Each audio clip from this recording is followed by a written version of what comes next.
In today's video, we'll be looking at this issue of Nintendo Power magazine. I'm excited to look through this issue since the main feature is Super Mario RPG, and this game will be released for the Nintendo Switch on November 17th.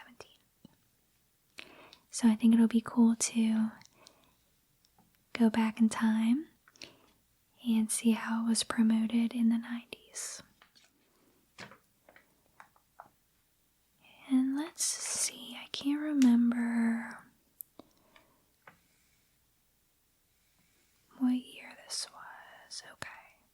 So volume 82, March 1996. Wow, that seems like so long ago. Alright, so table of contents. I actually have not looked through this at all yet. So it's going to be a complete surprise what articles we come across. So what is this? Player's Pulse. It looks like readers could both email and send in letters, which is cool. Some nice artwork. It's actually really good.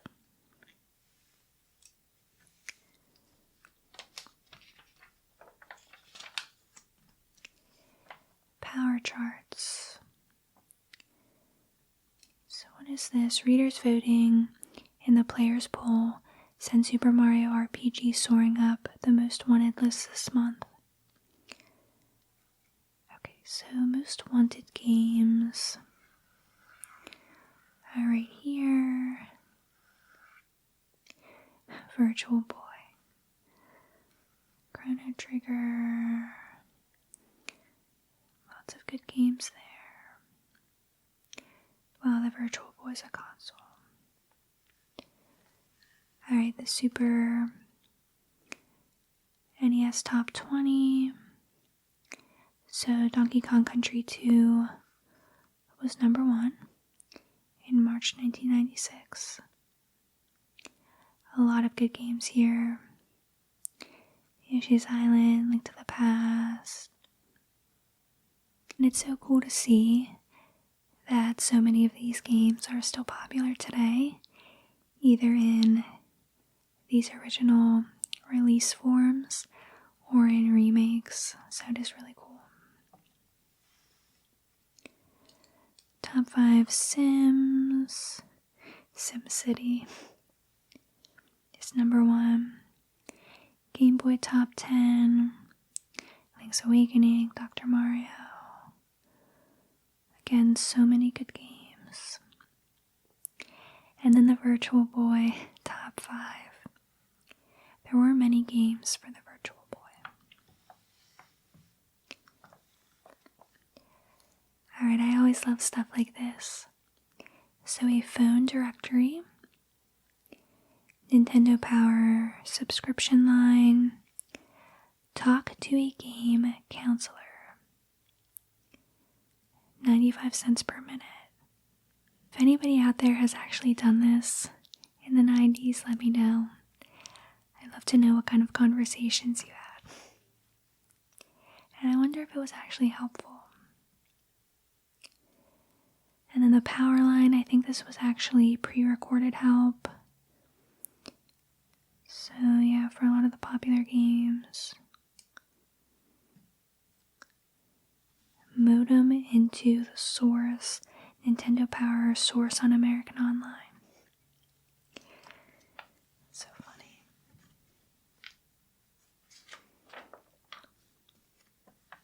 College Slam. So what is this all about? Guess this was in time for the college championships.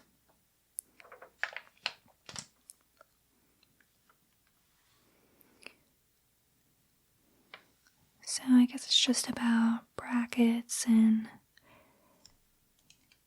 the Final Four. Actually wonder who won that year. Wow, this really covered that.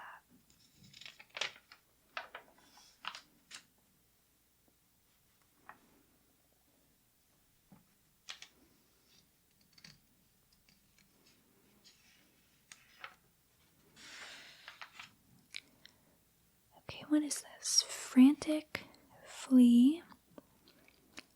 A flea named Frantic stumbles into a machine that transforms him into Super Flea. I never heard of this. I don't even know what console.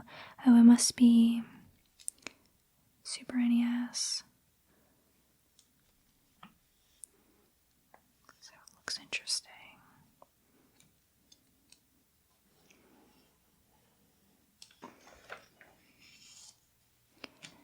Oh wow, so I wonder if this is just kind of helping people through the game.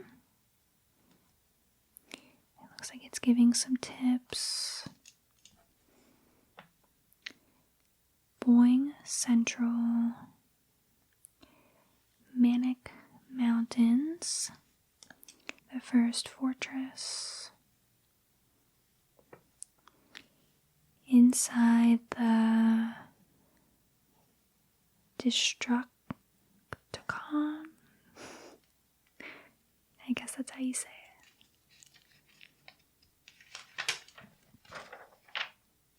Cutthroat Island. Guess this is also for Super NES. The hunt is on for buried treasure. The long-lost hoard from a Spanish galleon lies buried on mysterious Cutthroat Island.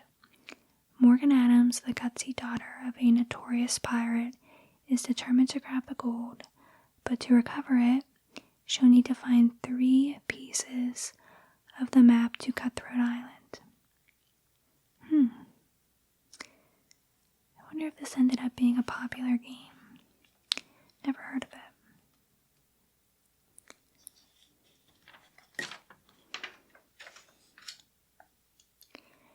I will say that Nintendo Power did a good job with their articles. It looks like so much information for each of these. I might have to look this up actually. I love pirate themed games and shows. So this looks pretty cool.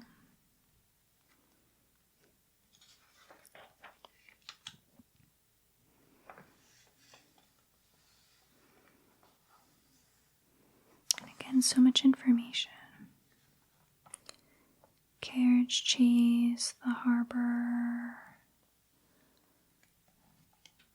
Morning Star, Mutiny,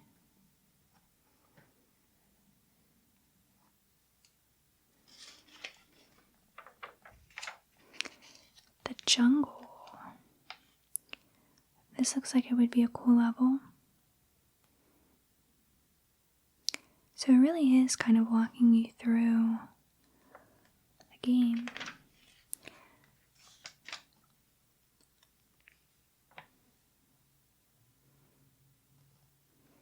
I guess she is one of the main characters.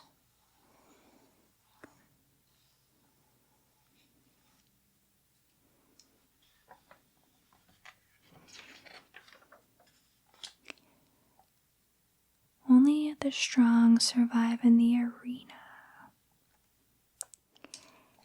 I think this is from championships. So the names of people who won for each game, or I guess who scored really high in each of these games.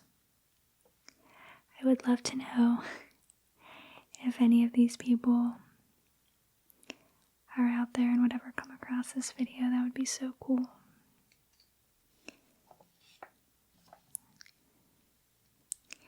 It says enter the arena, write your name, address, and member number on the back of your photo, and enter the arena. Include your Super NES in the photo of your high score. Dim the lights and take a few photos without a flash. If you're taking a photo of a Game Boy, place it on a flat surface. Challenges in this issue must be received no later than April 15th, 1996. The top qualifiers receive superpower stamps. It's really hard to remember a time before YouTube, before you could just look stuff up or watch people speed run or anything like that. Rev it up. Super Mario Kart. Life in the Fast Lane.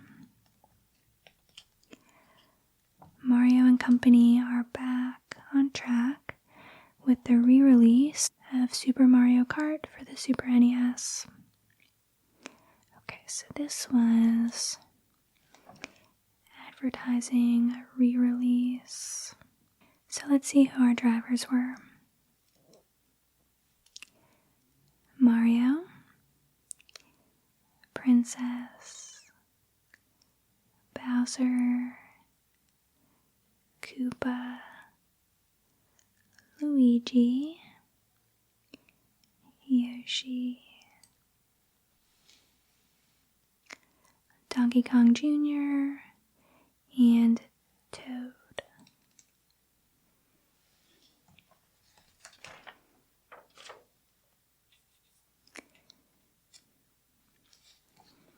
So again, I guess this is going through different tips.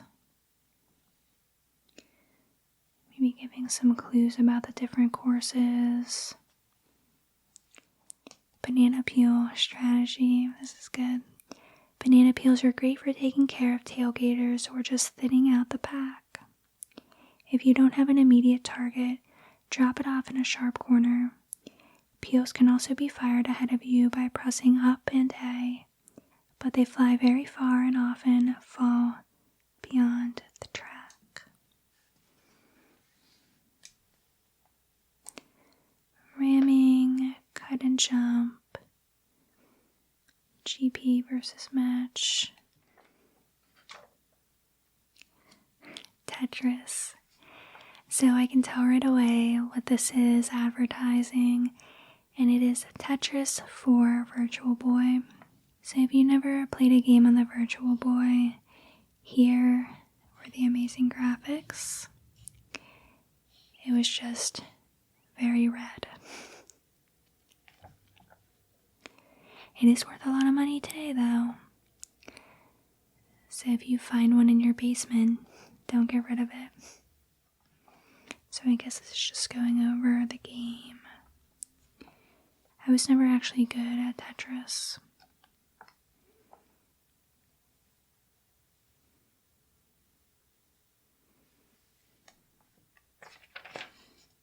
But anyways, basically this would have been a 3D version for the Virtual Boy. What is this? Ken Griffey Jr. Online.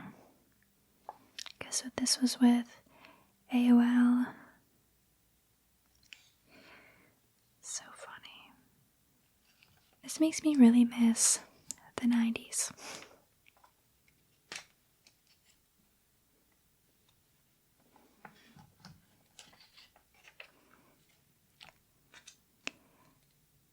Alright, so Super Mario World 2, Yoshi's Island, Most Wanted.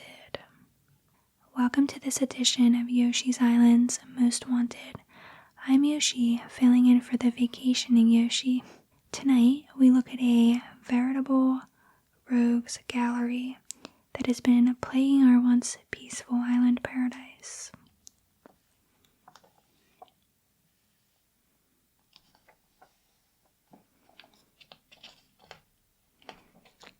Feels like there's something on the back of this. Oh, must be some kind of a poster. Assuming this is something with Marvel. Nice. War of the Gems. Coming soon to your Super NES from Capcom. Alright, well that's a cool poster. And then it also has these, which are Mortal Kombat cards, I guess. They're kind of cool. And then this just goes over Yoshi's Island a little bit more, I guess.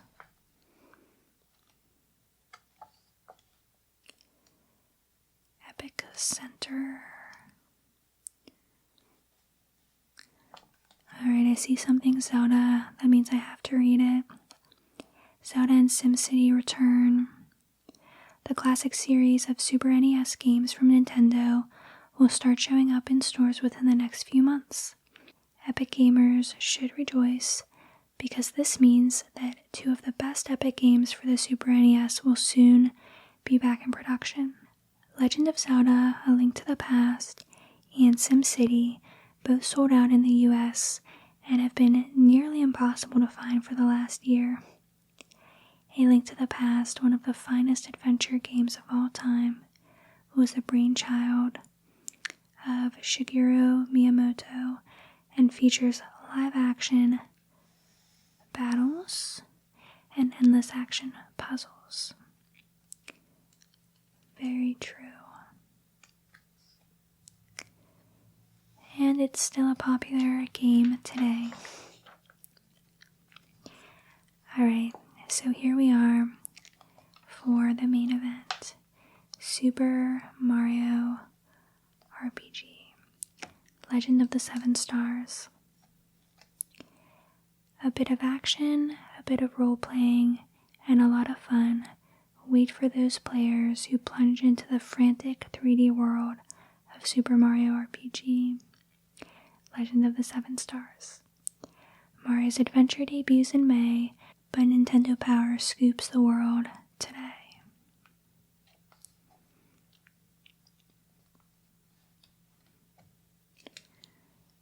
Not Your Father's RPG.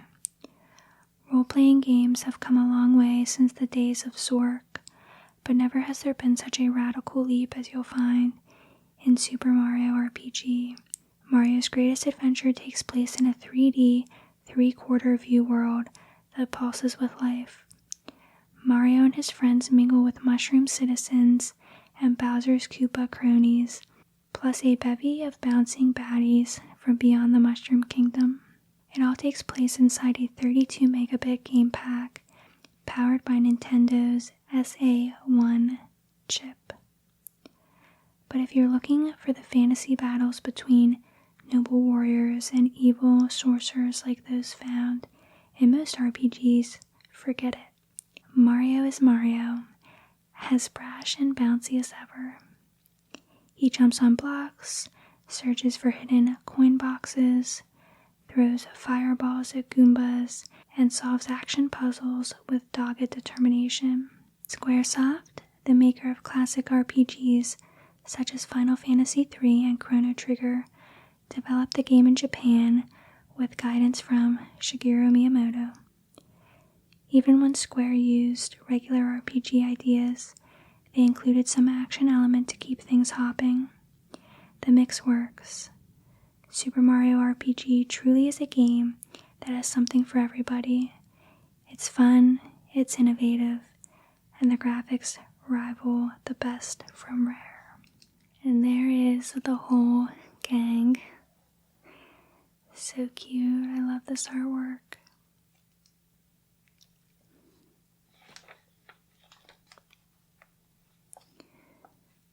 And I won't spoil too much, because I know many of you might be playing this game for the first time on Switch. So, I won't read everything.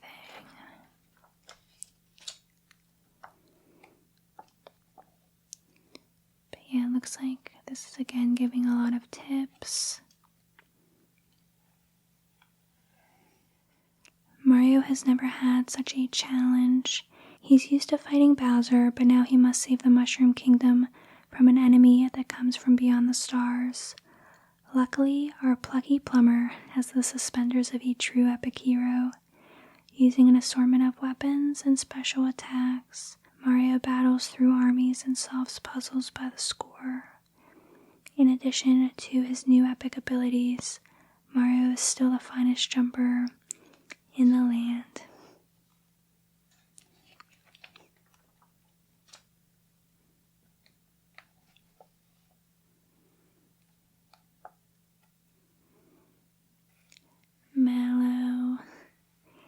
Cute. Time to attack.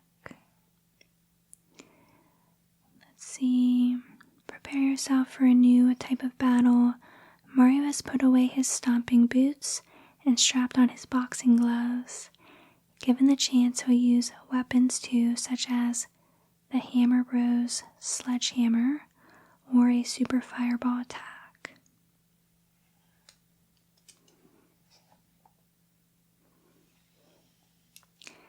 Gino.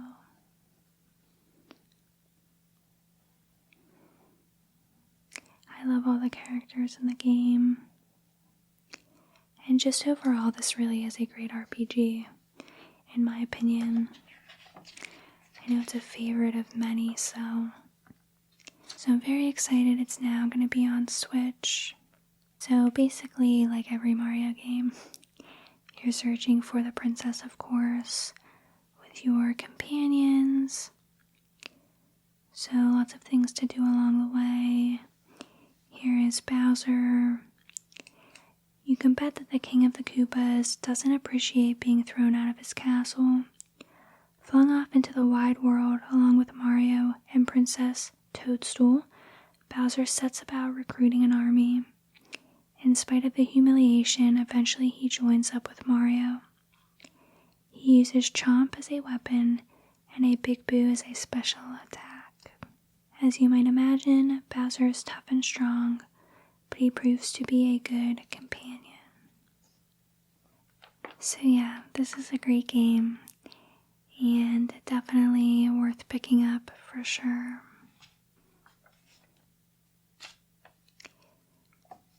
Tales of Fantasia.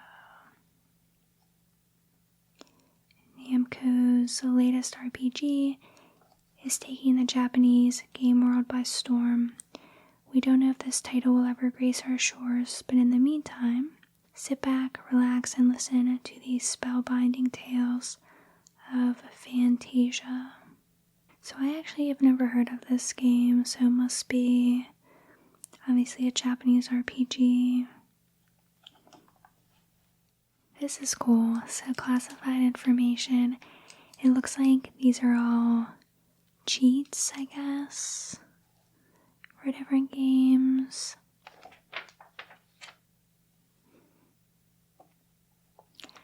I'm sure it was super helpful back in the day.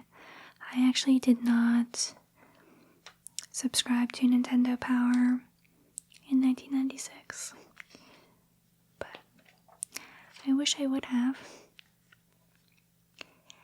NHL 96.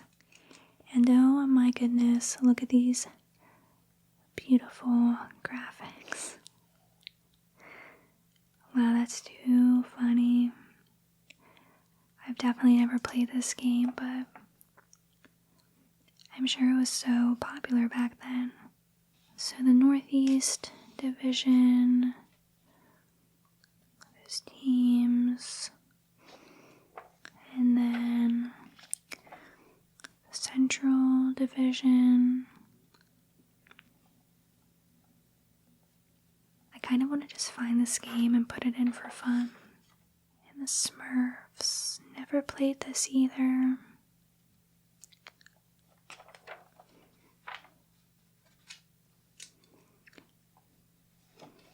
Very detailed again with every single game. Counselor's Corner, some more help.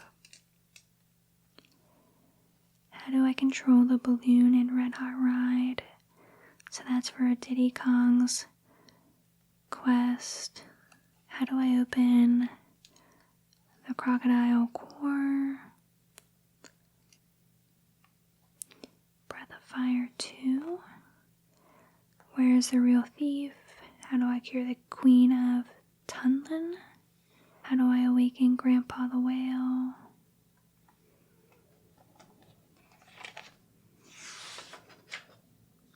Yoshi's Island. Can I return to a previous world? How do I reach the ring in World 2-7? How do I get past Fuzzies.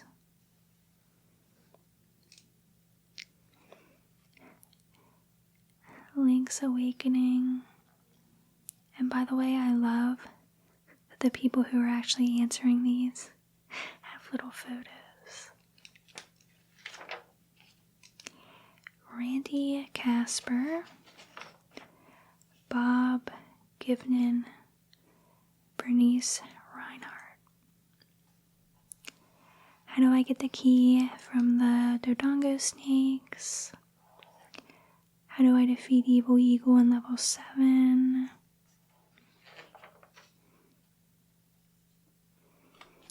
Nintendo now playing your power guide to the latest releases. So again, I guess it's just going over the new games. Cutthroat Island, NHL 96, The Smurfs, 3D Tetris. And then more about the Virtual Boy. Virtual Boy burst onto the scene last August with some amazing graphic capabilities and a disappointingly small library of titles. Yes, very true. Now a dozen titles have been released, and the games range from sports titles such as golf and Virtual League Baseball to full adventures such as Wario Land.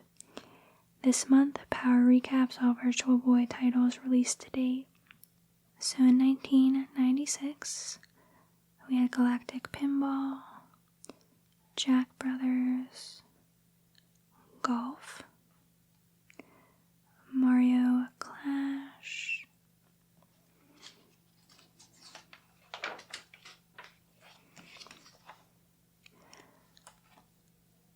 Mario Tennis, Red Alarm, Nestor's Funky Bowling, Panic Bomber, Tolero Boxer,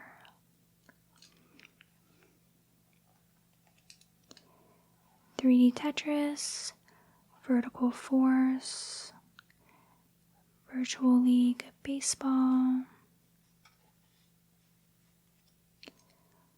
Waterworld, and Virtual Boy Wario Land. And these games were not easy, but there's a lot of reasons why the system failed. I mean, you can look it up, everyone has different knowledge about it, but it was very expensive.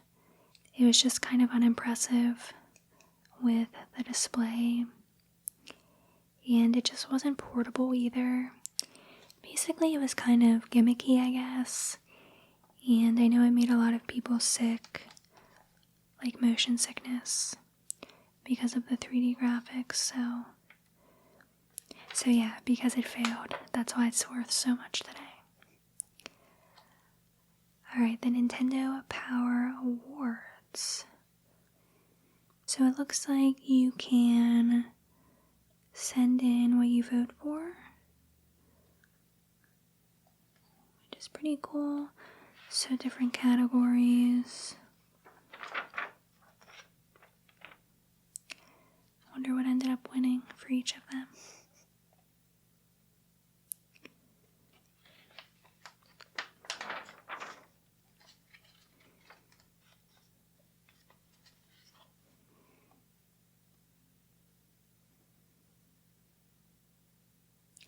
Love seeing all the artwork.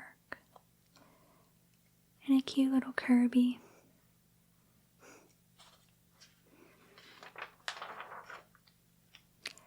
Wow, a lot of categories actually. Pack Watch, the inside source on future games. Disney's Pocahontas. Kirby's Block Ball.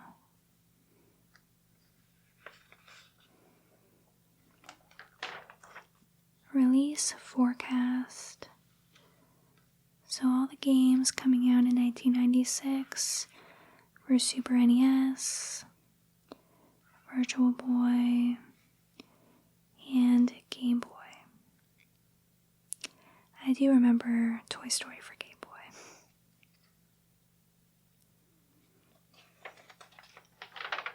So this is an exclusive interview with Genyo Takeda of Nintendo. I don't know if he still works there.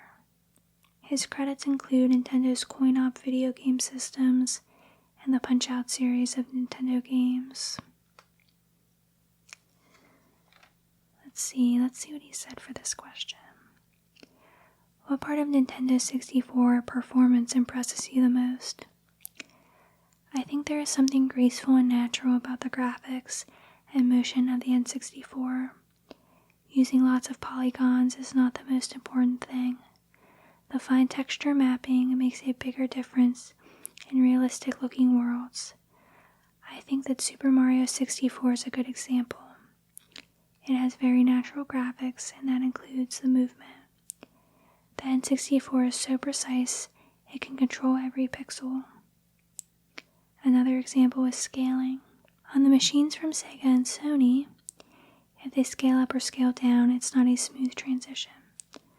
Adults may understand what's going on, but from a child's perspective, they wonder why this happens, when in reality, if you look closely at something, it's a smooth transition.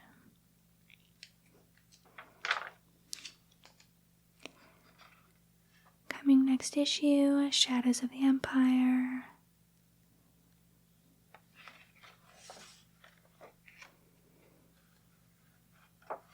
So I think this is the ballot for that Players Pool contest.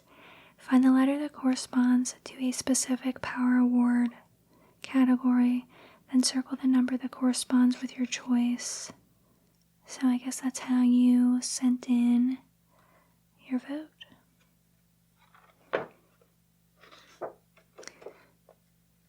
So funny. And that's the end of this issue. A really good issue. I'm glad I picked this one up. So Super Mario RPG is about to come out, and I hope you enjoy it, especially if you play it for the first time. So thanks so much for reading along with me, and I'll see you in the next video. In today's video, I'll be looking through this issue of Nintendo Power magazine, and I'm really excited to go through this. I think this came out in 2004. We can double check it when we go through, but this is one of my favorite games, so I'm excited it's featured. So let's open it up and begin. So first up, it looks like we have an advertisement for 2 Game Boy Advance games, Pokemon Fire Red and Leaf Green. This kind of makes me want to replay them. And I think my favorite part about this is that you could use this order form right here to actually order the games. Second Sight. Actually, this is a game I never played.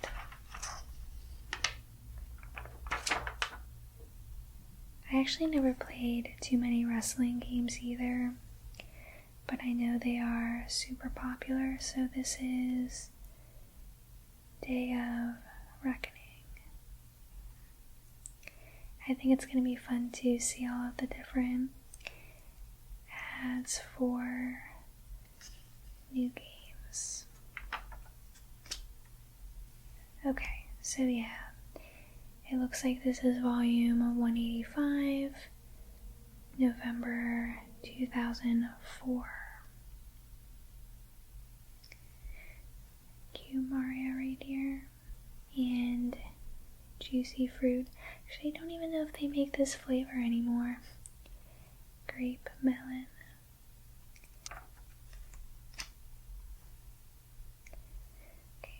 just everybody on the magazine team, and then Yu-Gi-Oh! Trading card game. I know that Yu-Gi-Oh! Is still pretty popular. I actually never got into it though. Soul of the Duelist. The ultimate soul arises.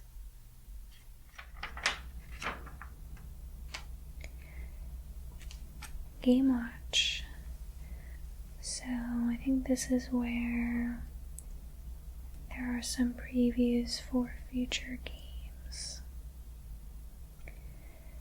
So future games were Mario Party 6,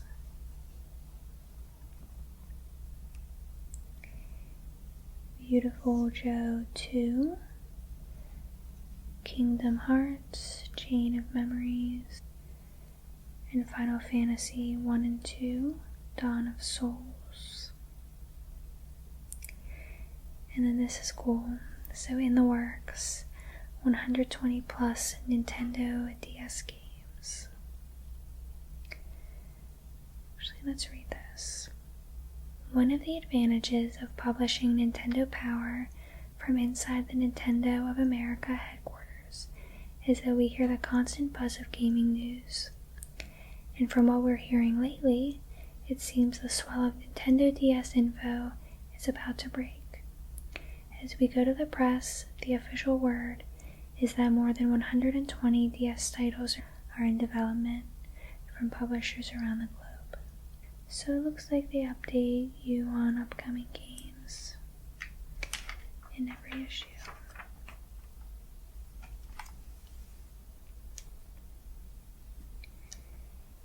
Game Boy Advance SP reaches out at $79.99.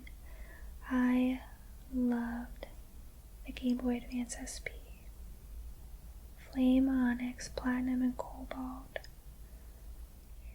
And then what else here? So, I see Zelda right here. And this is for The Legend of Zelda, the Minish Cap. I actually don't have this, and I've never played it before. Grand Theft Auto,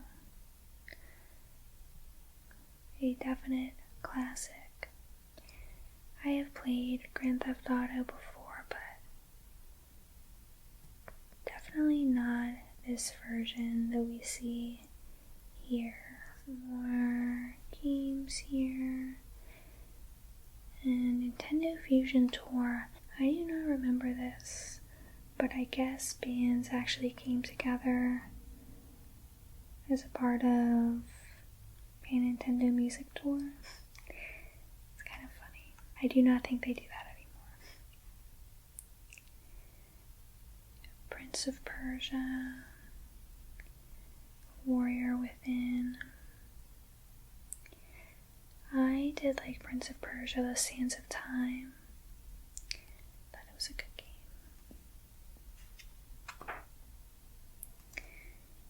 Game Watch forecast, so I guess again, games that were coming out in the year, so GameCube games, a lot of good ones listed. Game Boy Advance, and then Nintendo DS. So this is kind of cool. It looks like this is the sales charts. So top selling GameCube games, and then the Player's Choice editions. So let's see, Spider-Man at the time was actually #1. Tales of Symphonia, Four Swords Adventure, Super Smash, Sonic Mega Collection, Soul Calibur.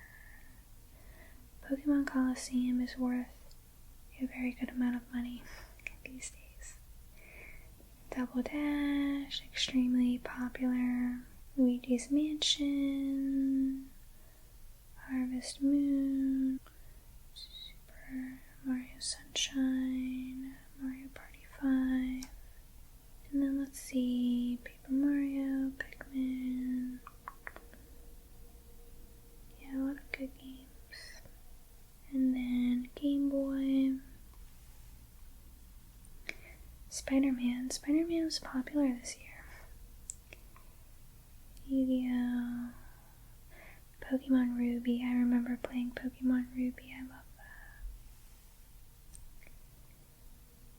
that. Pokemon Sapphire, Sonic Advance. And then the Player's Choice. Lots of good games. Good games still today. And here we are. So this is the section about Paper Mario, the 1,000-Year Door. And I love the artwork for this game. I just think the paper aspect is so unique. And the 1,000-Year Door is just a really good one. Really good game, so funny. Good story, good mechanics. Overall, an awesome game. World of Pulp Fiction. Legions of Mario fans demand that any game starring Nintendo's main man stay true to the series' roots. Surprising, whimsical, and pure to the core. Paper Mario, the 1,000-Year Door holds those virtues near and dear to its heart. But Mario's first RPG on the GCN also braves new territory. The deep adventure sends the upbeat hero into never-before-seen, shady corners of the Mushroom Kingdom, where he must rub elbows with petty thieves, get on the case of even worse crooks, and finally bring the hammer down on true evil. As a sequel to the N64 game, Paper Mario also pushes the paper-themed gameplay and style much further than the original. All in all, it's an RPG that will turn a lot of heads. Mushroom Kingdom Scandal. So it looks like it just takes you through and gives you a little teaser for the game.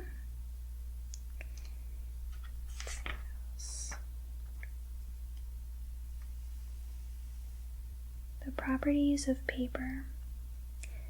When the original Paper Mario debuted on the N64, it established an RPG benchmark for many gamers because it created a world possible only with paper-thin effects. The sequel runs with a unique style. Buildings fall apart when you enter them, then reassemble with pop-up book engineering when you exit. Hidden stairways materialize with flipbook transitions, scenes change with page turns, and secret passages take forms that defy the imagination until you learn to think like paper. But the real quantum leap from the original is in Mario's transformations. His 2D thinness is put to innovative and essential uses.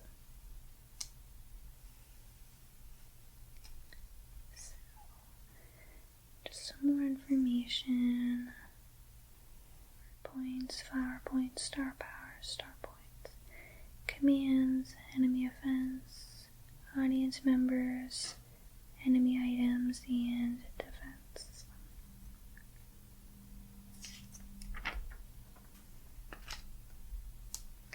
We have even more. It looks like it tells you more about the different attacks and badges. And it's an RPG, so obviously you'll have people helping you battle. And like I said, I think the dialogue is what makes this game so great. And search for badges, accepting submissions. Yeah, so there are submissions you can do. Ground to discover. Okay, so Mario fans will love the game's fresh take on the Mushroom Kingdom. RPG addicts will fall hard for the globe-trotting story and groundbreaking battle system. Paper Mario: The Thousand-Year Door has all the makings of a major crowd pleaser. And then this issue talks a lot about Metroid Prime 2 Echoes. And I think this actually has... Oh, it's actually a little bit later. Yeah, I'll show you. There's some maps that the issue came with. So, your RPG. So, it's another RPG, it looks like. Let me know if you played this game. I might be interested in picking it up.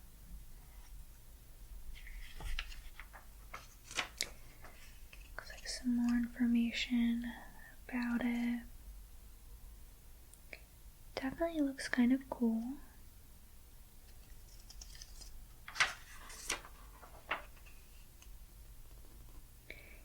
And it must have been a popular game if they talk so much about it, so definitely have to check it out. And what is this? You've created a monster. Just 1 million more to go. Amazing Island.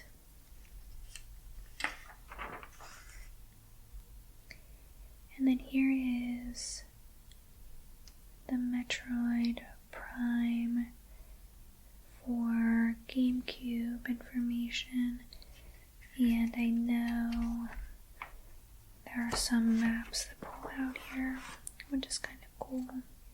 If you've never played Metroid Prime before, you're missing one of the finest games in recent history. And if you just picked up the special Metroid Prime Nintendo GameCube combo, you're going to want to know all the ins and outs. That's why we've put together an exhaustive strategy guide that shows the location of everything in the game. And we mean everything. Take the maps, hang them up, and use them to clear the game with a 100% rating, the mark of champions. So that's what the maps are for. And this is cool. This is just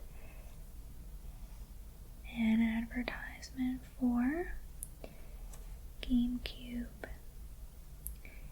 And I guess this was a bundle you could get.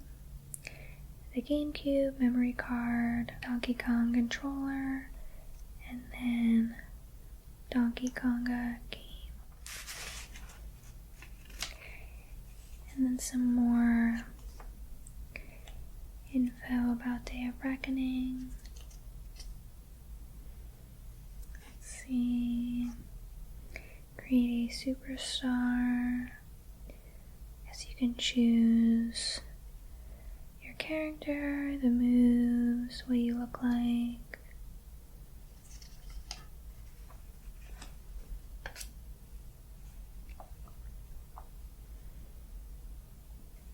And lots of information about this game.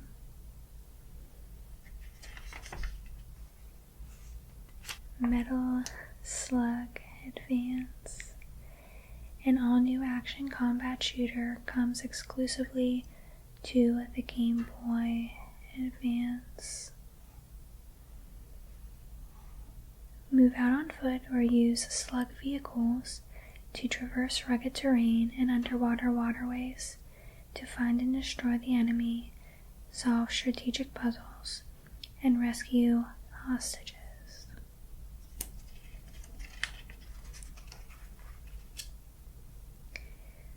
Donkey Konga.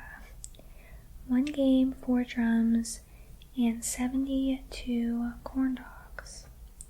We made Donkey Konga the epicenter of a party that rocked. And it looks like maybe some Nintendo team members had some kind of Donkey Kong party, which is always fun.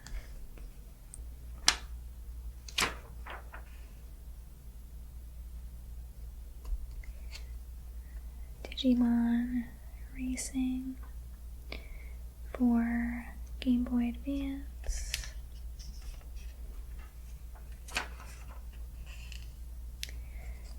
Second Sight. Power through the past and the present with a new psychic star. I'm not familiar with this game. What does it say? So, Dr. John Vanek, man of mystery and psychic abilities. Second Sight. As you guide the hero from a research facility to a remote Russian village, you can search for clever ways to deal with mounting opposition or go in with guns blazing. That sounds interesting. Star Wars Trilogy, Apprentice of the Force for Game Boy Advance.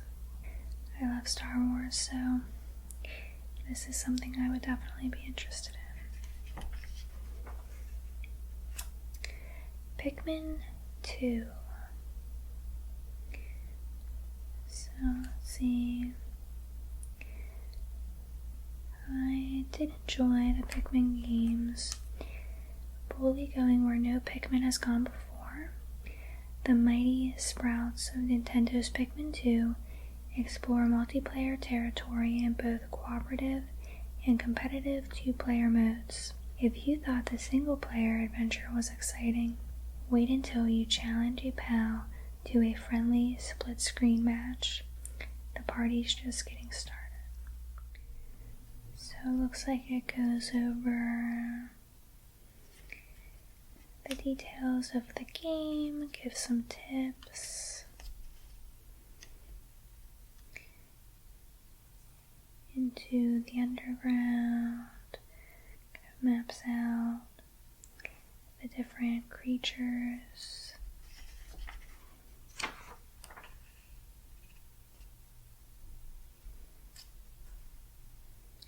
Yeah, it actually gives a lot of good information here. And what is this? Ribbit King. Now available.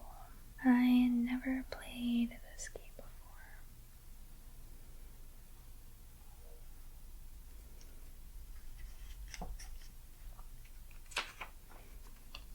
Classified information, codes that work, strategies that help, information that you can use. So this looks like information for Tales of Symphonia. So just maps out again some information about the game, and I guess some stat information, which is cool.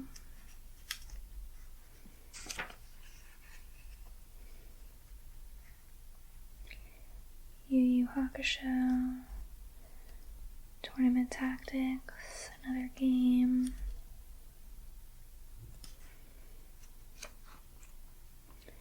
Power previews.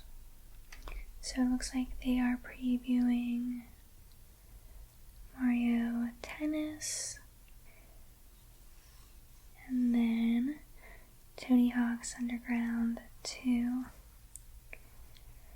I can't remember, I think I liked the first Tony Hawk's Underground better than this one, but I loved the Tony Hawk games. I always thought they were fun. Tiger Woods PGA 2005, Tag 2, The Staff of Dreams, Ty the Tasmanian Tiger 2, Bush Rescue, Mega Man X, Command Mission, and NHL 2005.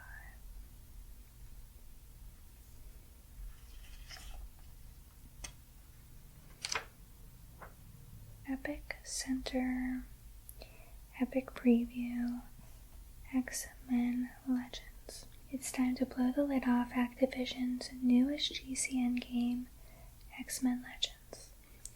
If you live for RPGs or comic books, this is an experience you can't afford to miss.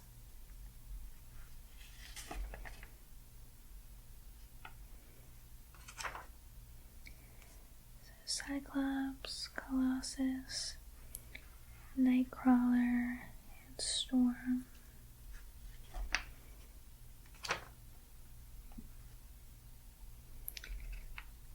Alone you are mighty, together you are legends. And now, my favorite Pokemon. So, I guess this goes over Fire Red and Leaf Green a little bit. It's the dawn of a new Pokemon era. Experience Kanto like never before, with exciting new locations, quests, and Pokemon moves. Join us as we journey through Kanto in part 2 of our Pokemon Fire Red and Pokemon Leaf Green strategy coverage. So we start off here with Brock, and we have a map. Shows you where you get all of your badges.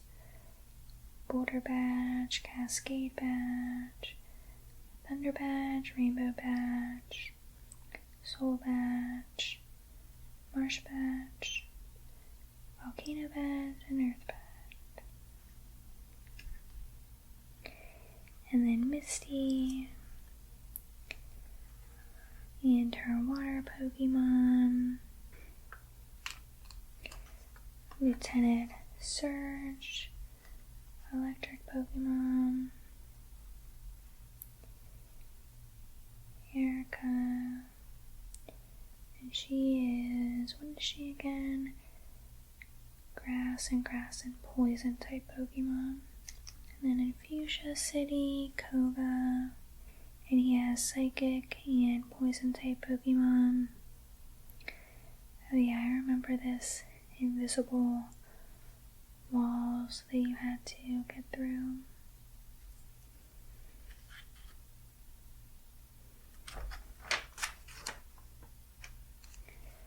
Sabrina, and she's psychic and ghost. Mr. Mime, voyage to Cinnabar Island. Blaine is on Cinnabar Island, and he has fire Pokemon. And Giovanni, Viridian City Gym Leader, and he has ground and rock type Pokemon. And these are both good games if you never played them.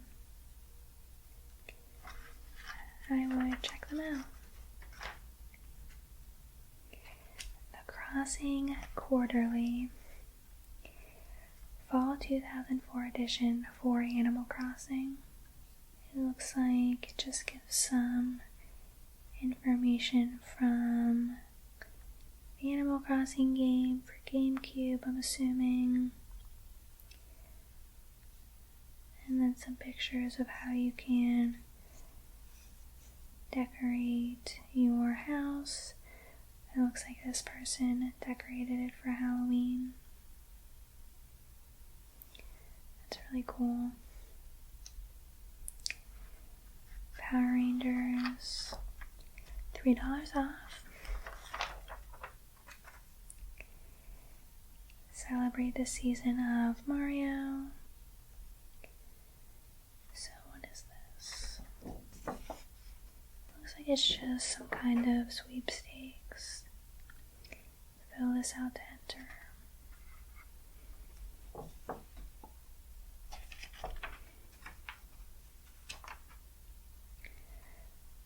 Poke Center. So some information on the trading cards, I guess.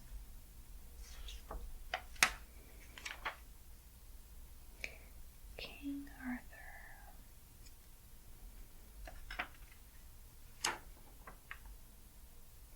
F-Zero. So I think this is a Game Boy Advance game. I guess it might be a racing game by the looks of it. Captain Falcon, Jody Summer, Jack Labine,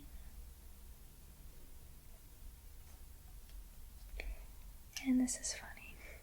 You found the ocarina. The ocarina inspired by the Legend of Zelda is now available. So it looks like you could visit this website here to order, looks like maybe handmade ocarinas, some other things. And you could even get a silk carrying case. That's kind of cool.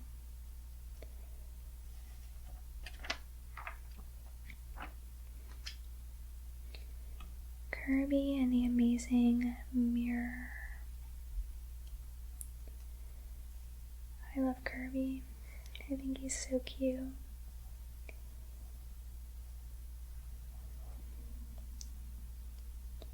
Kirby's latest quest takes place in the Mirror World, a mystical realm that floats high above Dreamland. The world's magic mirrors possess the extraordinary power to grant any wishes they reflect. One fateful day, the mirrors began reflecting only evil due to a sinister presence. When Meta Knight learned of the change, he hurried to the Mirror World to investigate, but something went wrong. A dark reflection of the Meta Knight appeared. The shadowy foe traveled to Dreamland and split Kirby into four with his sword. The four Kirbys leapt atop a warp star and pursued the fiend to the Mirror World, where their grand tale unfolds. Kirby fans will recognize many of the game's copy abilities, enemies, and bosses, but new experiences also await. Team up with your Kirby brethren and search 9 areas for the amazing mirrors, broken shards. The Mirror World is counting on you. Mario Pinball Land.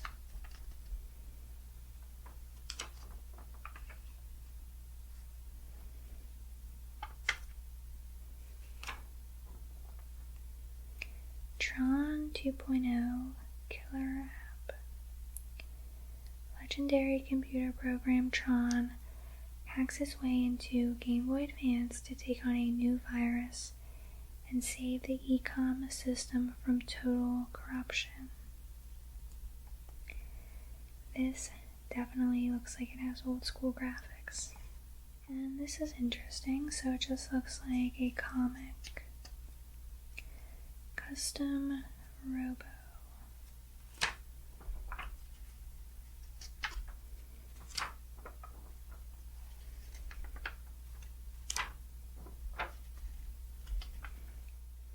Now playing Power Guide to the latest releases in November 2004. So, what is this? I guess it's just kind of like an overview of the newest releases. So, Donkey Konga, Second Sight, and then that F-Zero game. Day of Reckoning, Bad Boys Miami Takedown, Digimon Rumble, Arena 2, Shark Tale, Fairly Odd Parents, NASCAR 2005,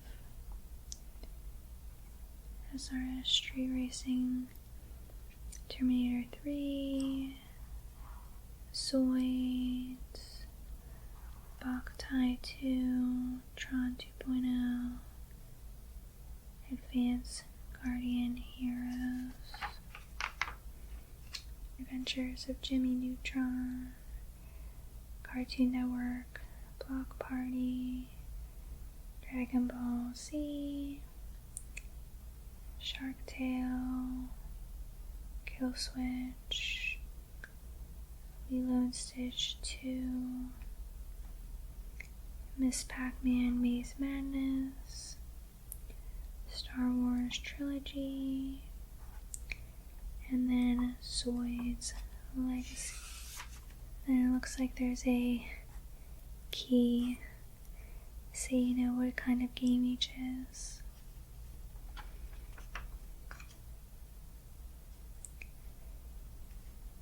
And getting toward the end here. The next issue, December 2004. Looks like it covered some more of Metroid Prime 2 and Beautiful Joe. Pokemon again. And then, what is this? I guess these are the official player's guides for these games. And it looks like that's it. Dragon Ball Z. I think Nintendo powers are so nostalgic to go through and look at, and this was a good one. Let me know if you'd like to look through other issues. Thanks for watching, and I'll see you in the next video.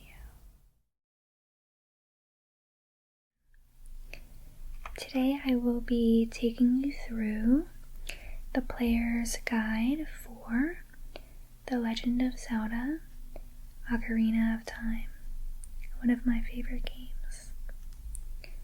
So this is the official guide, and let's open it up and take a look. So it starts off with a message from the creator of the game.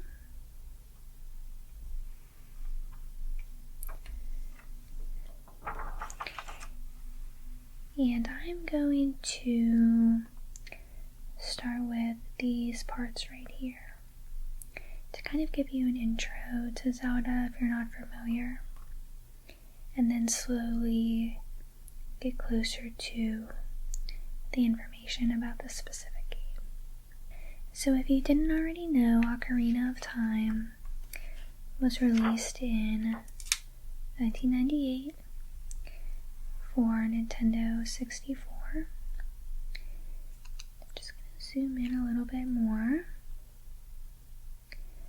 so you can follow along with me if you'd like. So it was released in 1998, and it was just a really good Zelda game, and it still is today in my opinion, one of the best. So I'm going to start off just reading the recap of The Legend of Zelda, which is a game that came out in 1987. And again, just to give a recap of the story. She was a princess of the realm, as intelligent as she was beautiful. But all of Zelda's royal power could not hold back the darkling power that arose to threaten her kingdom. The name of that power was Ganon, an accursed wizard who stole a piece of the mystic Triforce, a token of good fortune from 3 goddesses. Ganon captured Zelda and searched frantically for the remaining pieces of the Triforce, which the princess had scattered to the far corners of Hyrule. Before she was imprisoned, Zelda sent forth her faithful servant, Impa, to seek out a hero strong enough and trustworthy enough to reunite the Triforce and break Ganon's power. That hero was Link, a selfless young warrior who, by fortune or fate, saved Impa from Ganon's monstrous moblin servants. Hearing of Zelda's plight, Link braved countless dangers to recover the fragments of the Triforce, eventually battling his way to Death Mountain to confront Ganon himself. Finding that no earthly weapon could harm Ganon, Link used the legendary Silver Arrow to pierce the wizard's black heart and destroy him utterly, or so it was thought. The wise ones say that while the evil can be diminished, it can never truly be vanquished. And soon an ominous shadow fell over the land of Hyrule once more. So this is the Triforce. And according to legend, it was placed in the care of Hyrule's royal family, and as long as it was kept safe, Hyrule would be peaceful and prosperous. In Ganon's hands, however, it could become an instrument of evil and destruction. So then we're going to skip over the Adventure of Link and A Link to the Past. However, I would like to point out this right here. This is the Master Sword. And this is basically the sword you always want to get in the games. So an ocarina is a musical instrument. The Ocarina of Time was said to have the power to transport its bearer over vast distances. The ocarina was also reputed to have other fantastic powers. These powers could be tapped if particular songs were played, or if the ocarina were played at certain times. Link always seemed destined to be a hero. Even as a boy, his fate was bound to the fate of the Triforce. It was as if time itself had chosen him to be its champion. And nowhere is this better shown than in the latest chronicle, The Legend of Zelda: Ocarina of Time. Newly discovered by Hylian scholars, this tale stretches from Link's boyhood to his early manhood. Some scholars suggest that this is indeed an account of Link's very first adventure. Others believe that the Link and Zelda in this story may not be the same as those in the previous chronicles, and that they are perhaps ancestors of that famous pair. While these questions may never be settled, we do know that this Link and Zelda displayed the same courage and nobility as the others who have borne those honored names. Like The Legend of Zelda: A Link to the Past, this story began long before Link and Zelda were born. In fact, it began at the very birth of the world, when three goddesses shaped this globe and breathed life into it. When their labors were done, Din, goddess of power, Nehru, goddess of wisdom, and Ferore, goddess of courage, created the Triforce as a token of their holy bond with the world. Where the Triforce stood became sacred ground, and the goddesses promised that as long as the Triforce endured, so would Hyrule. In time, Hyrule flourished and became a powerful kingdom. Near Hyrule Castle lay a great green wood, home of the Kokiri. Known as the Children of the Forest, all Kokiri had their own guardian fairies. All that is, save one. The name of this lone Kokiri was Link. For a time, Link had been troubled by nightmares. Every night, as the blankets of sleep enveloped him, Link would find himself in the midst of a terrible storm. He would see before him an imposing castle, its towering spires lit by lightning. A rider on horseback would race by, a terrified girl locked in her grip. A fleeting glimpse, a desperate look, then she would be gone. Another rider would appear, then cloaked in black. He would turn his smoldering gaze upon Link, then Link would awaken. And thus began one of the darkest chapters in Hyrulean history.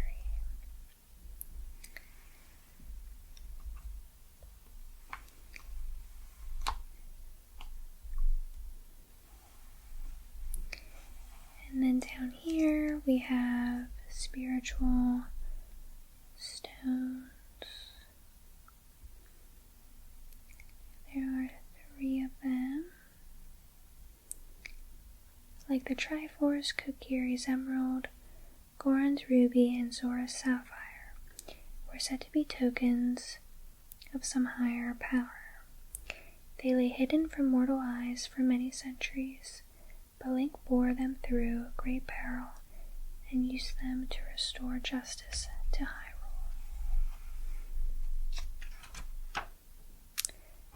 Alright, now some basic training.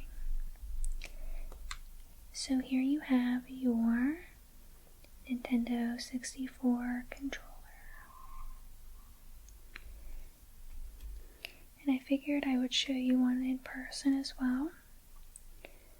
So here it is, and we can follow along.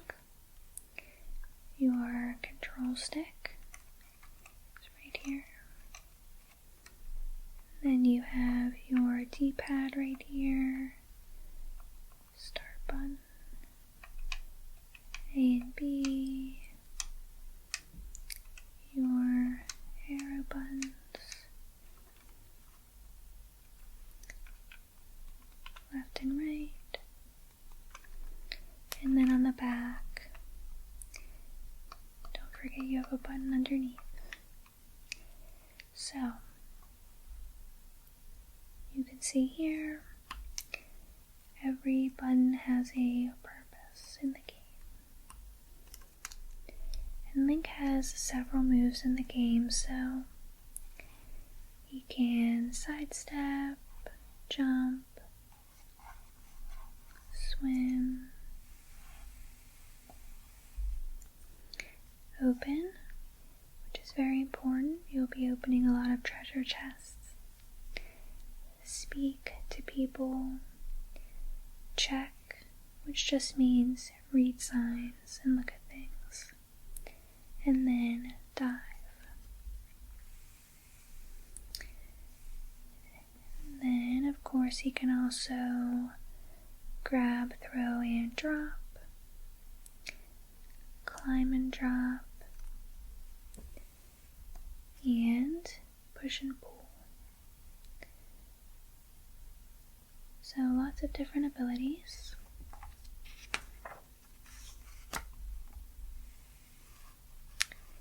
Combat training. So combat is a very important part of Ocarina of Time. So swordplay. You'll use a lot of different armor and items in the course of your adventure. Your trusty sword will be your primary weapon, and that's very true. So to draw your sword, you'll be pressing B. And then you can do quick cuts, which, as it says, it's sometimes all you need for an enemy. And then you'll also be using a shield as well in the game. There are 3 different shields in the game, which function differently at different times. So just keep that in mind. Then you'll also be able to do spin attacks, as you can see here. And you can roll.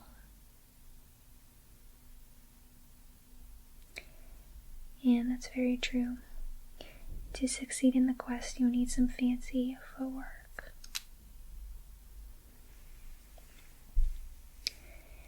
And then Z targeting is just locking on to your target. This works with your sword and most long-range weapons. And then lastly, you can backflip and dodge.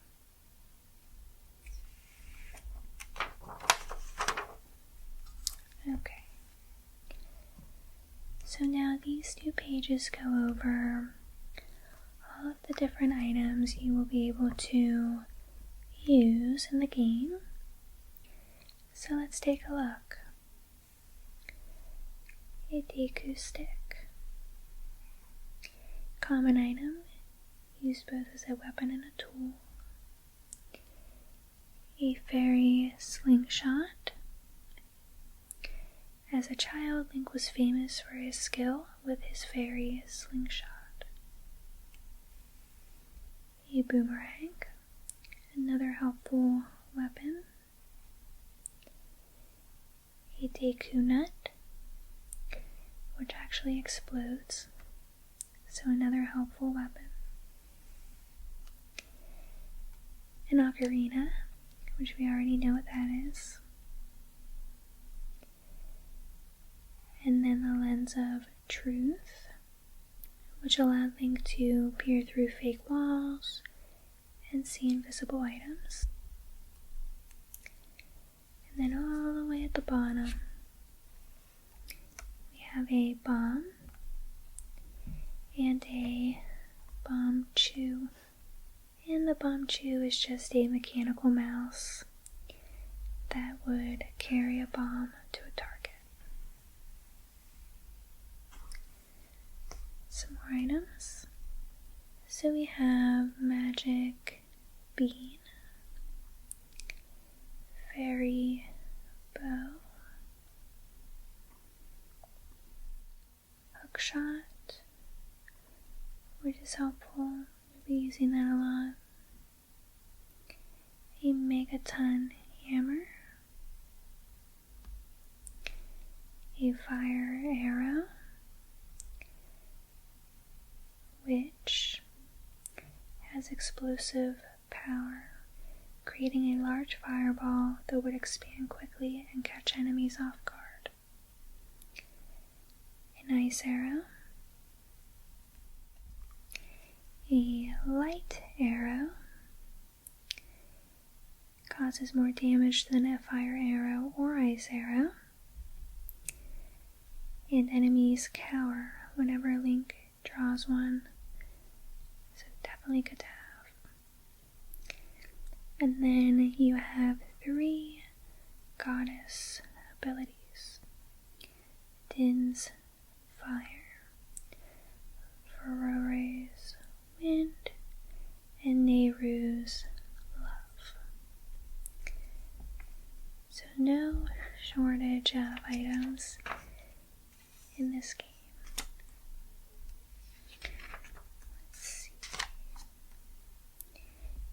Now I'm gonna just skip to the map, so I will show you that next.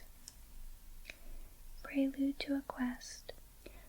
Hyrule and the Borderlands were created by the 3 goddesses, but over time, traffic between the lands trickled to a halt. Distant places became the stuff of legends. During his quest, Link reopened the old routes, forging new bonds between Hyrule and the Kokiri, the Zoras, the Gorons, and the desert people, the Gerudos.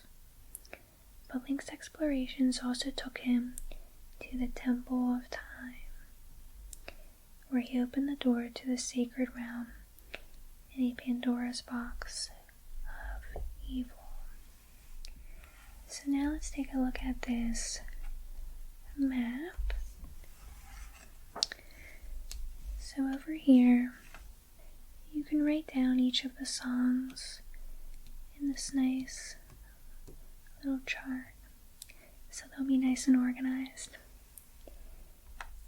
Actually, here's an example of what you could also do if you don't have this book. Just write it on paper, and this is kind of what they'll look like.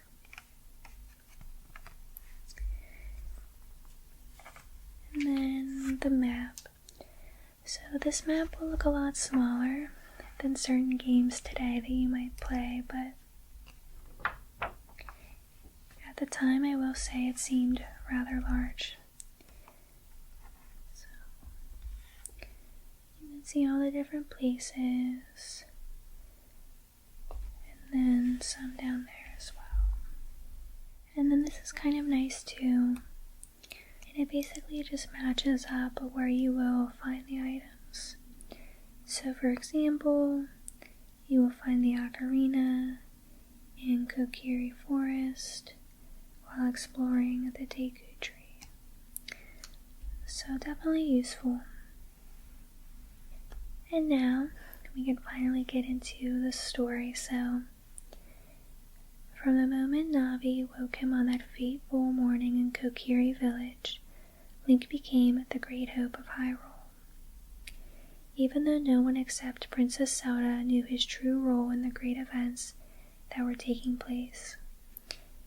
Even as a boy just 10 years old, Link showed the courage of a hero and faced dangers in the Deku Tree, Dodongo's Cavern, and the belly of Jabu Jabu in Zora's Fountain. But even after collecting the 3 spiritual stones and returning them to the Temple of Time, Link was not yet ready for his final task. And I can't believe I forgot to mention this either, but I just remembered. So,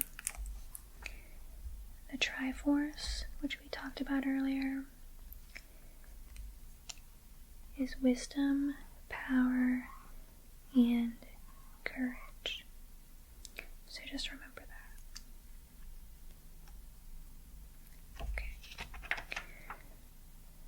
So I think we will just go over this page and then that will be it for now. So let's take a look at what happens when you actually start playing. So I don't want to spoil anything for the beginning of the game, but basically you're going to wake up in a treehouse and your goal in the beginning is to make it right here to the Deku Tree. And one of the first things you'll want to do is find a sword and shield. So your sword will be right here, the Kokiri sword, and then the Deku shield. And then once you have some equipment, you'll be able to practice your skills. It's always good to learn the controls at the beginning of the game. And there's also a shop too where you can purchase some items if you'd like to. And then there is the map for the start of the game. While young Link weathered his ominous nightmare, the fairy Navi arrived to rouse him from his slumber and deliver news from the forest-wise patriarch, the majestic Deku Tree. As his frightful dream faded in the morning sun, Link listened to Navi's message. Not only had the Deku Tree summoned Link to appear before him, but Navi was to be his personal fairy. When he emerged from his forest dwelling, Link's friend, the gentle Saria, greeted the pair and encouraged Link to give audience to the Deku Tree. So I think that's it for now. So if you're interested, I can definitely do another video and go through more. And yep, it just goes through everything. And I actually like all of the pictures in it as well. There's also some pages in the back that are helpful. Thank you so much for listening, and if you ever pick up the game, I hope you enjoy it, and I'll see you in the next video. Welcome back to another reading of Zelda Ocarina of Time Player's Guide. So I'm going to open it up where we left off. I'm just going to double check. I know we were...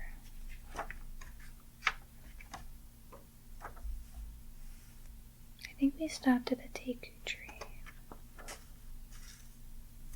Yes.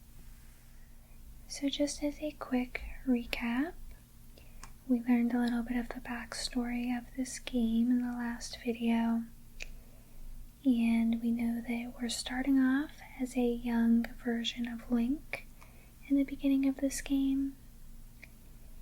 And I'm not going to give too much of the story away, but basically, we know that we have to stop Ganondorf, the enemy of the game, from gaining power, and power comes from the Triforce pieces. So picking back up the Deku tree, so you're going to venture inside the tree and basically have to defeat a boss. So you can see here some images. Here's the tree. And then this part of the guide will kind of just walk through some steps you can take to make it through the tree.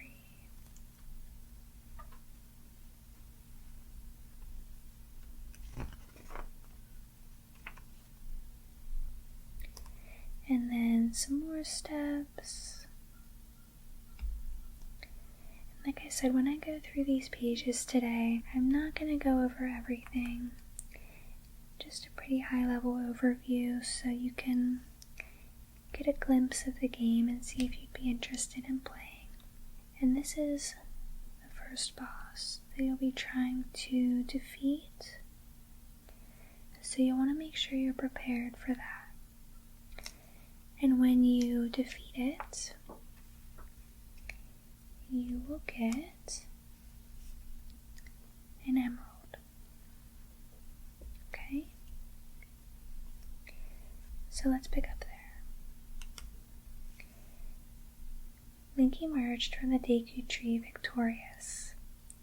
As a reward for his valor, the tree bestowed upon him a sparkling jewel, the Kokiri's emerald, and told him he must leave the forest for Hyrule Castle, where a princess would reveal the next step on his path of destiny. Link ran from the forest, but was stopped by the sound of Saria's dulcet voice. She gave him a musical ocarina and wished him luck. Stepping out from the trees for the first time, Link was taken aback by the size of Hyrule Field, a sprawling plain that stretched further than his eyes could see. And there it is.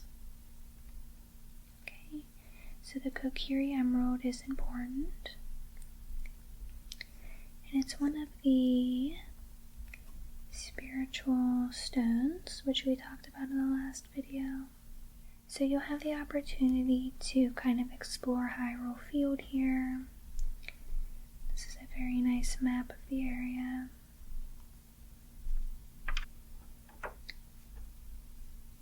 And then there's also a market area.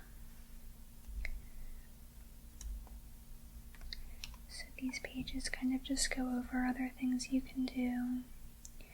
I know there is a potion shop, so you can stop by there and gather some potions if you'd like. Here's a little snapshot of what they offer and the prices. And then some other fun things you can do as well.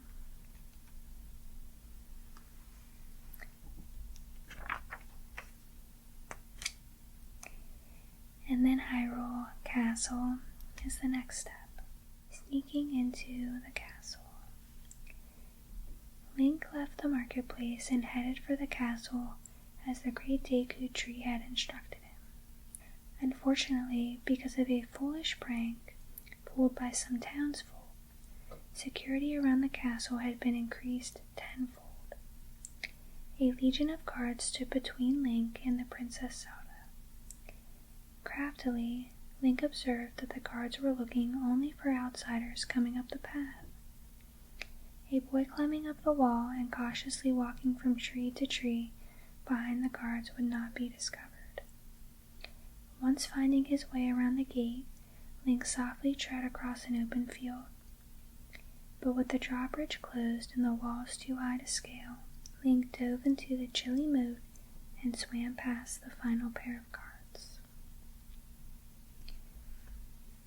There is Hyrule Castle. Looks a little bit different than the current Zelda games, but there it is. And here is Zelda finally. So you can see here she's a young girl. A nice pink outfit. And this is Impa. And she looks very different than what she looks like in the current Zelda games, if you recall. So this was her back in Ocarina of Time. Basically, you're going to talk to Zelda at this point about the prophecy. And she's kind of going to tell you she's very worried about Ganondorf, the enemy. And she'll also mention that she really wants you to get those 3 spiritual stones. Remember, you already have one of them. So then there's 2 more you'll have to get. So kind of heading on that journey, there's various places you can go to. One of them is Lon Lon Ranch.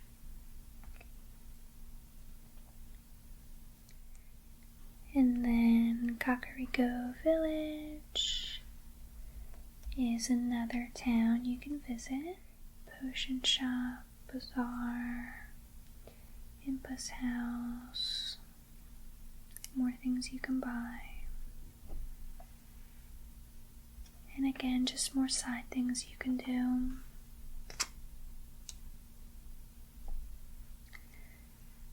And then the Lost Woods.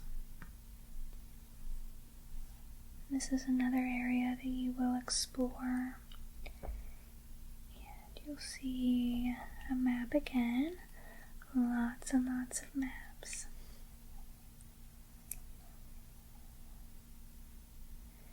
You'll encounter some monsters.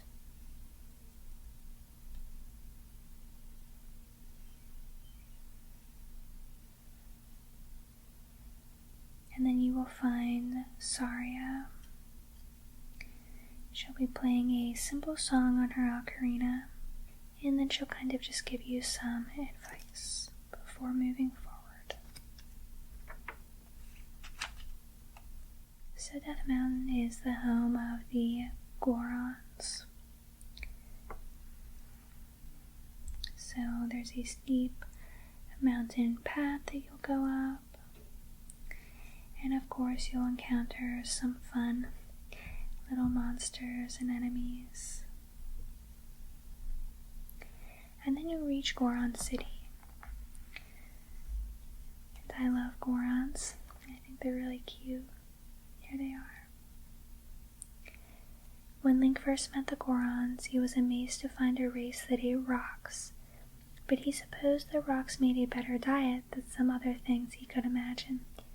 Besides rolling and eating top sirloin rock, Gorons loved music and dancing. You could say that Gorons invented rock and roll.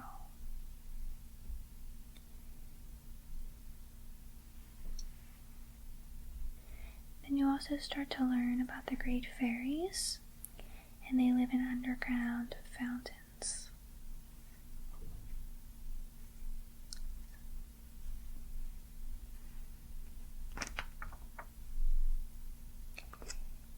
And Goron City is a whole other area that you will be exploring. So another map.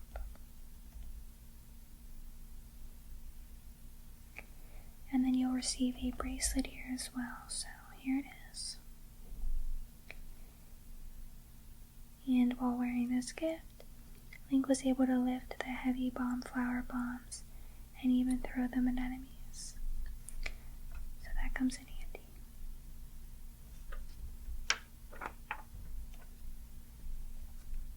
And then once you have that, you can travel to Dodongo's cavern, where you will be using these to enter.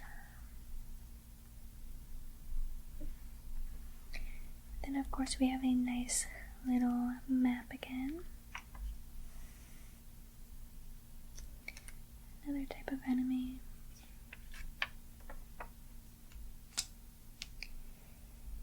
And then after you make it through, you will reach King Dodongo. And this will be your second boss battle. And after you beat King Dodongo, you will get another spiritual stone, the Goron's Ruby Stone.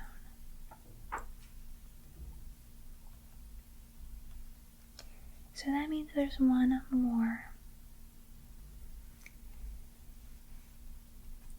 So Zora's River area will be after that, which is just to the east of Kakariko Village. Determined to unlock the Temple of Time with all 3 stones, Link trudged upstream to find them in the source of their river. This will be the next area that you'll be able to explore and kind of check out. Here's King Zora, kind of cute. Schools of Zoras followed under the leadership of the Kingfish. Though Lord Jabu Jabu was the domain's patron deity, King Zora was the ruling monarch. At times he seemed to have a little too much blubber in his head, but nevertheless, the bumbling king commanded respect from the Zoras. Jabu Jabu's belly. So Jabu Jabu is important because there is something in his belly. And so you will be exploring that, and it's actually a temple. So again, you'll get through the temple and have another boss battle. And this one looks very interesting, as you can see. And then once you beat that enemy, you will get the final spiritual stone, which is Zora's Sapphire. So, you have all 3 spiritual stones. You might be thinking, is the game over? Well, at this point it's really just beginning. So fast forward a little bit, and you will be traveling back to Hyrule with your stones. You will get to the Temple of Time and find out that getting those stones kind of helped Ganondorf, unfortunately. As Link approached the castle, he caught sight of Impa spiriting Zelda to safety. They were being pursued by Ganondorf, the dark figure from Link's nightmares. Using the stones, Link entered the Temple of Time and pulled the Master Sword from the pedestal. Lurking in the shadows was Ganondorf, waiting for the future hero of time to unlock the sacred realm. With the Triforce within reach, Ganondorf pushed Link aside and harnessed its power for his own evil gain. So even though you used your stones to open the door to the sacred realm, which is what you were supposed to do, you try to lift the Master Sword and you are not successful. And long story short, you do get trapped for 7 years. And then you wake up 7 years later and you meet HerrRaphael right here. Okay? And what you find out is Ganondorf took over Hyrule while you were asleep. So, again, your journey is just beginning. When Link opened his eyes, he immediately sensed that something was different. He lay in the Chamber of Sages before Rauru, sage to the Temple of Light. Rauru explained that Link was, in fact, the hero of time, but when he had pulled the sword from the stone, he had been too young to wear the mantle. His spirit was contained in the Temple of Time for 7 years, until he was able to wield the sword and dispel the evil from Hyrule. Link felt his face and looked down at his hands. He was no longer a little boy. He was now a man.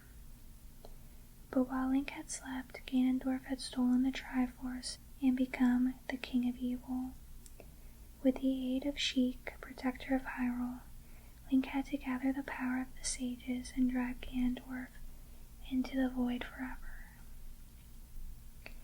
And that is the goal for the rest of the game.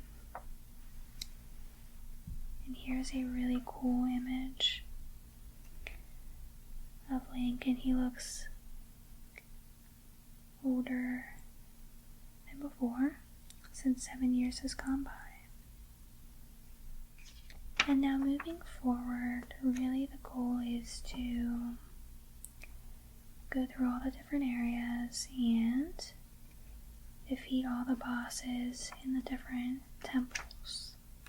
So I'm kind of gonna just flash forward a little bit, because I do want to go through some important things. So the Forest Temple will be the first one, and you have to make it through another kind of scary looking enemy, and this guy actually does a really good job walking through every single part.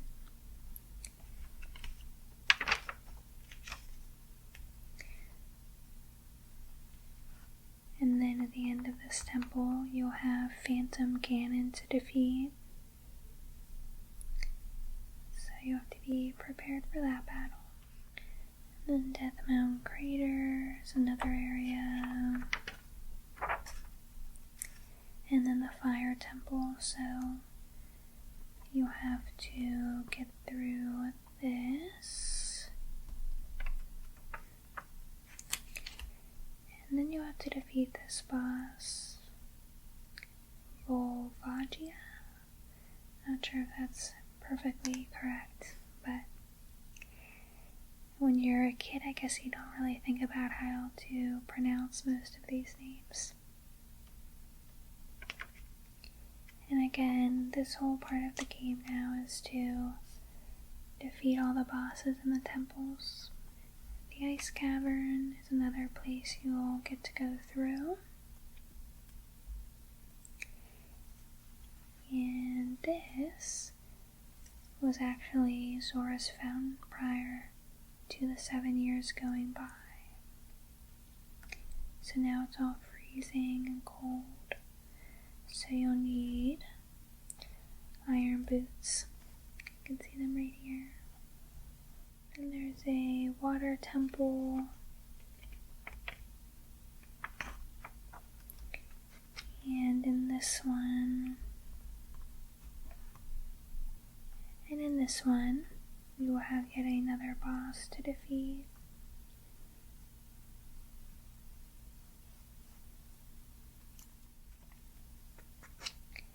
And then get to the Shadow Temple, a monument built with the blood and bones of Hyrule's evil dead. The temple was a labyrinth of illusions and puzzles, each designed to add another resident to its already overflowing crypts. Only those who could swallow their fear survived.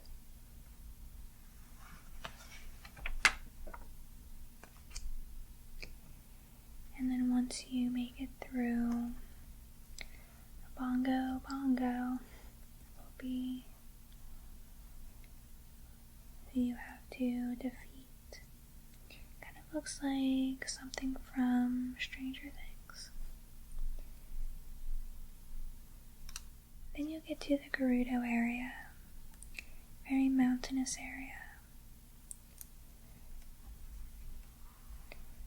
The Gerudo warriors were easy on the eyes, and quick to the punch.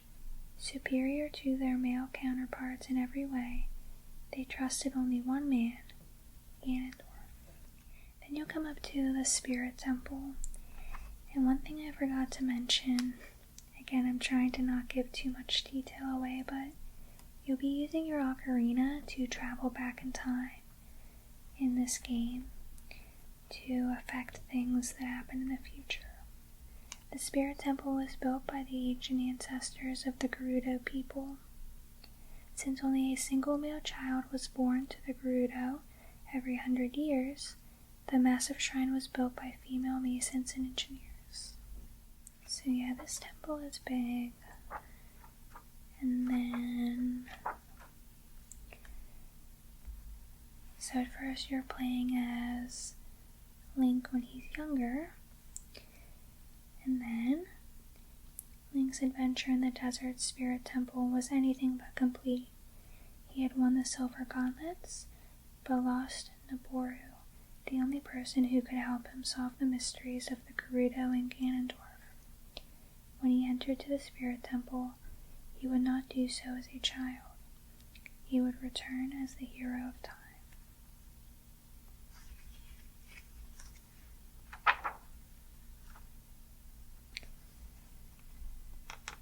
And then here is the boss, Twin Rova,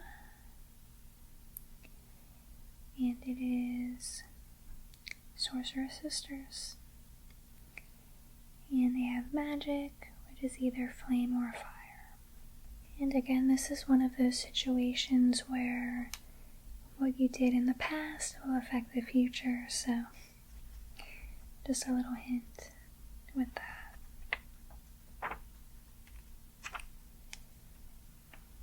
And then you will get to Ganon's castle. So here it is.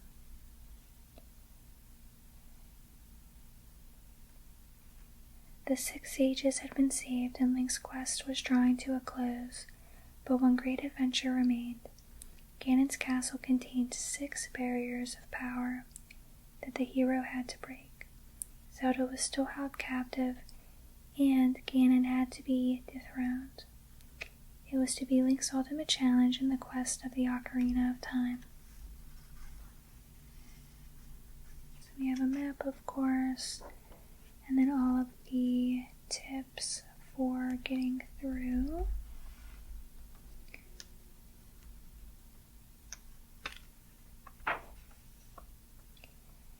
To reach Ganondorf's tower.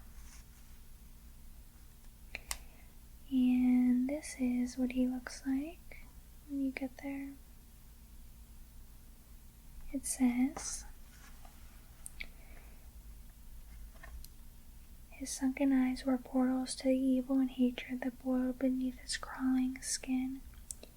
He bordered on invincible, fearing only the hero of time. And that is Link. So obviously this is the point where you're going to be up against him soon. And here's an image of that. So what do you think? What do you think happens to Link and Zelda and Ganon? Do you think he can defeat Ganon? Well, I guess you'll have to play to find out. And then the end of this guide just has some other side things you could do. Happy Mask Shop.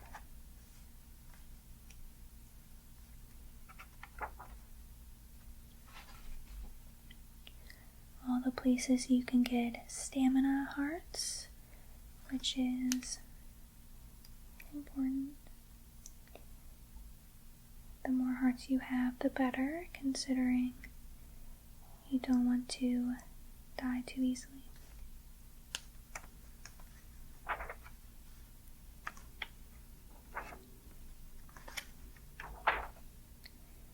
And then magic beans, which I think we talked about in the last video. And then information on fairy fountains, which I told you a little bit about. That is the last page.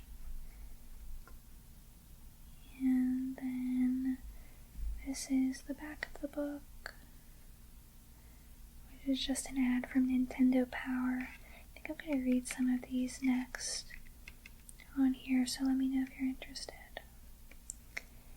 And look, you could get this cool Link keychain